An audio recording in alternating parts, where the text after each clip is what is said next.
गया और कभी नहीं लौटेगा। यह समापन हमारे आंसुओं को रोक ना सका।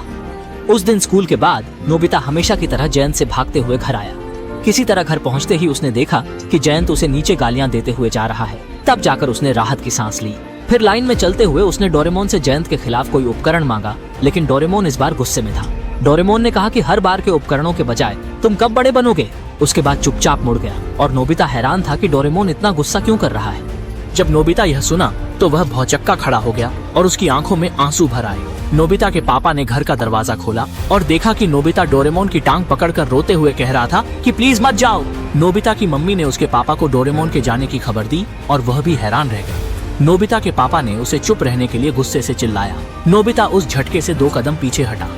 नोबिता ने गुस्से में चिल्लाया और भाग गया। सूर्यास्त के पास आए और उसे एक स्कार्फ दिया और उन्होंने कहा, अगर तुम हमेशा दूसरों पर निर्भर रहोगे तो तुम कभी खुद को नहीं समझ पाओगे।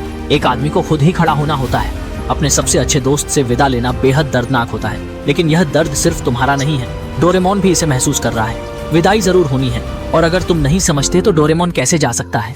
नोबिता ने पापा की बातें समझ ली और वे दोनों घर लौट आए। परिवार ने डोरेमोन के लिए एक फेयरवेल पार्टी आयोजित की और उसकी पसंद का खाना बनाया। शाम के बाद दोनों कमरे में चले गए। ड्रॉअर को देखकर नोबिता ने उन दोनों की पहली मुलाकात याद की, मानो यह कल की बात हो।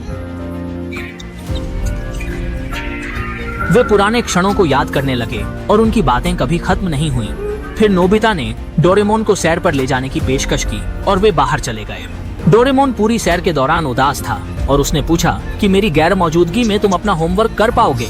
अगर जयंत और सुनियो तुम्हें परेशान करते हैं तो तुम क्या करोगे? जाहिर है डोरेमोन को नोबिता की चिंता थी। तभी नोबिता को पापा की बात याद आई। गहरी सांस लेकर उसने कहा कि वह खुद सब कुछ संभाल सकता है और डोरेमोन को निश्चिंत होने के लिए कहा। यह सुनकर डोरेमोन अपनी आंसुओं को रोक नहीं पाया और उस जगह से दौड़ते हुए चला गया ताकि नोबिता उसे रोते न देख सके। डोरेमोन एक स्ट्रीट लाइट के नीचे रुककर जोर से रोने लगा।